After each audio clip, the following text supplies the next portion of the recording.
इस वीडियो को देखने वाले सभी लोगों को सादर प्रणाम। जलियांवाला बाग हत्याकांड के बारे में तो शायद आपने सुना ही होगा, जो कि 13 अप्रैल 1919 को अमृतसर पंजाब में हुआ था।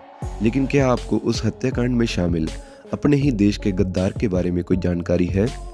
कई इतिहासकार बताते हैं कि उस गद्दार ने अंग्रेजों के साथ मिलकर उस हत्याकांड को अंजाम दिया था, और कुछ कहते हैं कि वो सिर्फ अपनी सुरक्षा पाने के लिए अंग्रेजों की तरफ से गवाह बन गया था। जलियांवाला बाग हत्याकांड का शहीद उधम सिंह जी और शहीद भगत सिंह जी के जीवन पर भी बहुत बड़ा प्रभाव पड़ा था, जो कि मैं किसी और वीडियो में बताऊंगा आपको। तो अभी मैं बात करता हूं जलियांवाला बाग हत्याकांड के बारे में।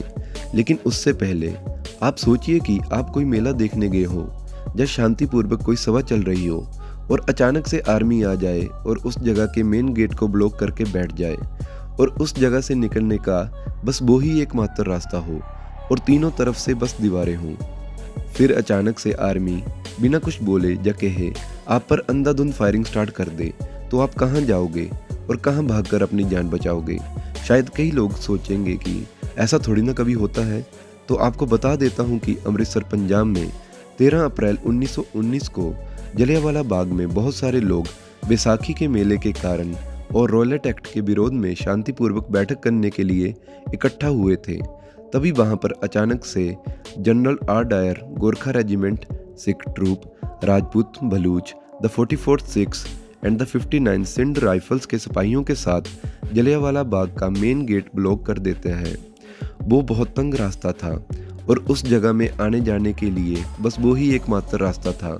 उसके बाद वो वहाँ मौजूद सभी बड़े बूढ़े, औरतें और बच्चों के ऊपर अंधाधुंध फायरिंग स्टार्ट करवा देता है, और लोगों को अपनी जान बचाने के लिए कोई रास्ता नहीं मिलता तो कुछ लोग दीवार कूदने की कोशिश में गोली खाकर गिर जाते हैं, और कुछ औरतें और बच्चे गोलियों से बचने के लिए वहां बाग के अंदर ही मौजूद एक कुएं में छाल मार देते हैं और उसमें गिरकर उनकी मौत हो जाती है।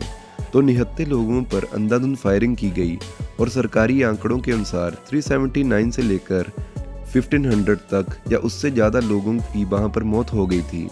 आज भी अगर आप कभी जलियांवाला बाग में जाएंगे तो वहाँ की दीवारों के ऊपर गोलियों के निशान आपको दिखाई दे देंगे। मैंने स्टार्टिंग में रॉयलेट एक्ट के बारे में बताया था, तो रॉयलेट एक्ट को काला कानून भी कहा गया था, जिसमें ब्रिटिश सरकार को बहुत ही ज़्यादा पावर मिल जाती थी और वो किसी को भी जेल के अंदर डाल सकते थे, जिसके लागू होने से ना ही आपको कोई दलील सुनी जाएगी, ना आपको कोई वकील मिलेगा, और ना ही आप कोर्ट में अपील कर सकते हैं। उस समय इसका विरोध कर रहे क्रांतिकारी सत्यपाल जी और सैफुद्दीन किचलू जी को 9 अप्रैल को गिरफ्तार कर लिया गया था, और 13 अप्रैल को पंजाब में बैसाखी का त्यौहार मनाया जाता है, और उसके लिए लोग जलियांवाला बाग में इकट्ठा हुए थे, और कुछ लोग शांतिपूर्वक तरीके से बैठक कर रहे थे इन दो क्रांतिकारियों की गिरफ्तारी को लेकर, और रॉयलेट एक्ट के खिलाफ विरोध भी कर रहे थे।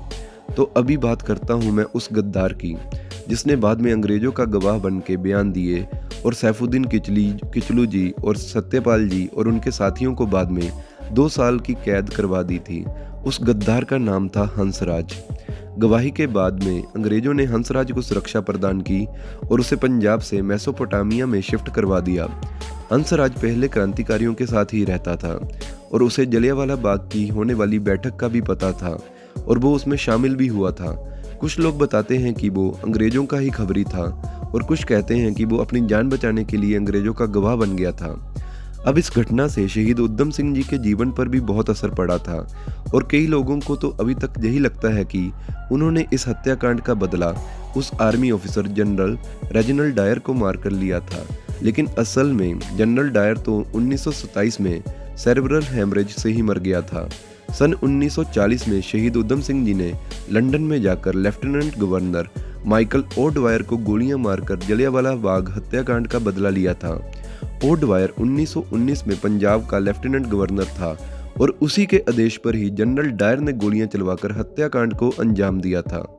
हमें अपने इतिहास की जानकारी होनी चाहिए, इसलिए इस वीडियो को बनाना जरूरी समझा मैंने। इस वीडियो के लिए बस इतना ही। अंत में कहूँगा कि जय हिंद।